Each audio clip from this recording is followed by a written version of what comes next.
Across social media over the last couple of weeks, particularly when this series aired, one thing was all over my newsfeed, be it on Facebook, it was Twitter, everywhere. This one character was just taking the world by storm on this particular day. That character's name is Daisuke Kanbei, and man, does this guy look awesome. He's like slick, cool, amazing, and he just has it all by the looks of it. This anime was actually lower down on my list of things to watch, so I decided after seeing this, you know what?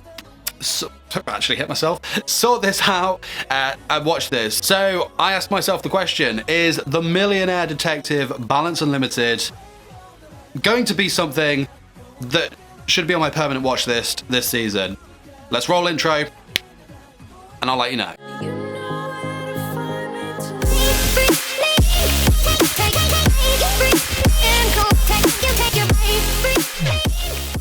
What's up there, welcome to a brand new video on 414 Anime. In today's video we'll be looking at the Millionaire Detective Balance Unlimited, one of the new series from spring 2020, and should you be watching it, is it any good? Is the hype around this Millionaire Detective worth it? And don't forget to smash the like button if you enjoyed this video, hit the subscribe button for more anime videos like this one. So let's get straight into it. Starting with Daisuke, and I hope I'm pronouncing his name right, Daisuke Kanbei. So he is this millionaire detective and he just looks cool. He's well dressed, he's got that little black slick back hair, his eyes are like a blue, I believe, a bluey purpley, and they've kind of got that cool, almost villain-like kind of animation to them. I looked at these images of him and from the moment he entered the screen on that episode, I turned to my fiance and I was like, hey, you know, if this guy is anything like Seto Kaiba from Yu-Gi-Oh!, I'm gonna frickin' love him.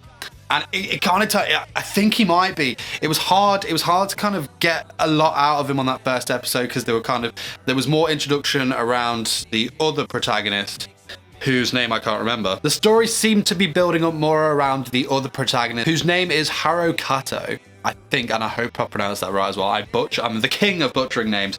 But yeah, it seems to be kind of like more around his character, and they kind of whacked Daisuke in a little bit, and then kind of had their meeting, and it was just it was awesome. These two are definitely polar opposites, and that is the synopsis of this series, which I shall read to you now. So Daisuke Kanbei, a detective with extraordinary assets, is assigned to the Modern Crime Prevention Headquarters, where only those who have caused problems for the Metropolitan Police Department are sent. There, Daisuke is partnered with Haru Kato. Haru is repulsed by Daisuke's material ways, believing that money isn't everything. Challenging mysteries unfold in front of the two detectives, and they must work together to solve them. And, you know, that kind of, I liked that as well. I mean, it's definitely something that's been done before, and it's nothing new. Obviously, you've got two people of complete polar opposites, different backgrounds, different morals, different beliefs, being forced to work together for the greater good. And I like what they've done with these here. With Haru, he's someone who used to be like top dog in terms of like where he was. He very much stands for justice and that alone. And there's this bit of mystery surrounding him as to why he's now working in this department under the Metropolitan Police.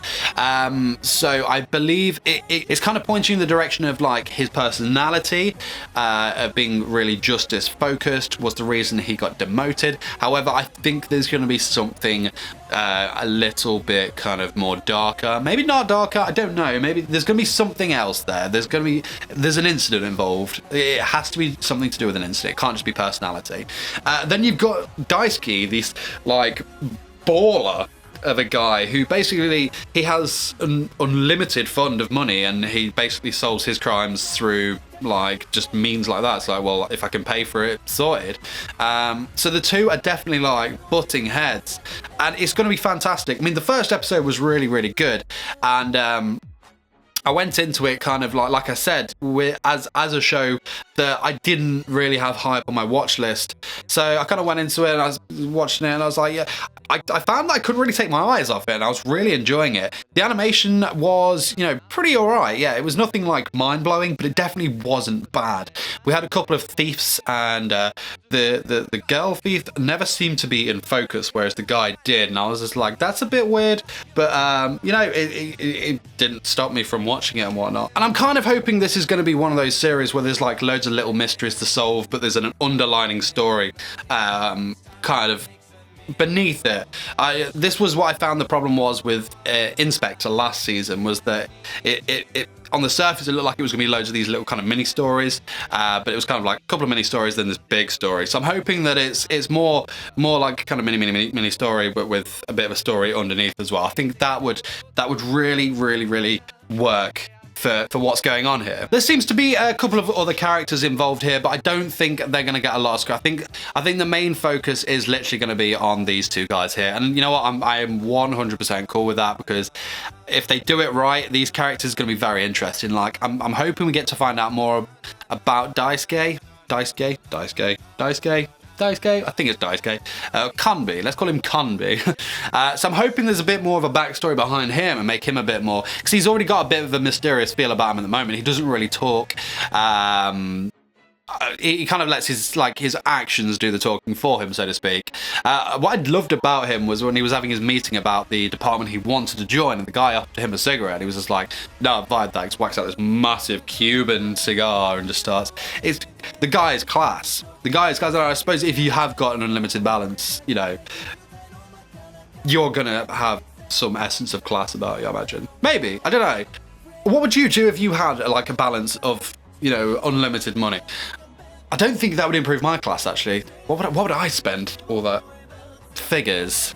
Lots of figures. More Kurumi stuff. That is what I'd do. Anyway, back to the anime. So let's talk music for the series. In terms of its opening and its ending, both song choices are quite strange, I guess you could say, but they kind of work. I found with the ED in particular, like, that was the stranger of the two tracks, but I was still like, head bobbing away. So I guess it works, but I found with a lot of the music for this season, it lacks, particularly in the lowest, like the lesser series, but like this one's definitely better than a lot of the others out there, so that works. But I guess to say, should you watch this series? Yeah, I definitely think you should check it out. Like I said at the start of this video, and I've said a couple of times, it was lower on my watch list, and I still don't think it's like top of my watch list, but it's definitely something that I would stay consistent with weekly, because I'm interested to see where it's going to go. I'm interested to see how their relationship's going to pan out. I know they're going to keep butting heads, and there was some aspects of humor in there, and I like that. Like, if you watch my Kaguya-sama video I did recently, I was hyping about its humor and whatnot, so I like a bit of humor. I feel like if they keep this series with you know, a solid storyline, but add the humor in there between them, because the clash and head thing is good, and it's always a bit more fun when you've got that kind of like humorous rivalry between the two. But I'm interested to see whether they're gonna like actually kind of grow fond of one another. Well, I imagine they will, but I bet they're gonna work like epically together, though. Though their methods don't match, I reckon they are going to match, if that makes sense. So I'm really excited to see where that's going to go. So I'd definitely say it's one of those series that you should at least keep consistently watching, and, you know, give it a good, you know, 3 or 4, and after that, if it's not going anywhere, then see you later. But I've got high hopes for it. I think it'll be really good. I'm excited to make some videos on those two characters, so expect them in the near future anyway. But yeah, I think that's about it for that series. I can't think of anything else to talk about other than that. I think Kanbi's probably gonna be best boy of the season. 100%. He's slick, he's cool. They've nailed him. He looks really good, so I'm excited to see more from his character in particular. And that is it. So yeah, definitely check it out at least, and if it's something that you don't enjoy, then at least you tried it. You've got time at the moment, all right? But thanks for watching. I hope you enjoyed this little review of The Millionaire Detective Balance Unlimited. I hope you enjoyed the video, and I hope you enjoyed the series as well. Don't forget to smash the like button if you enjoyed this video. Check out my other links in the video description, and subscribe for more anime videos just like this one. Till next time, my fellow weebs. Peace!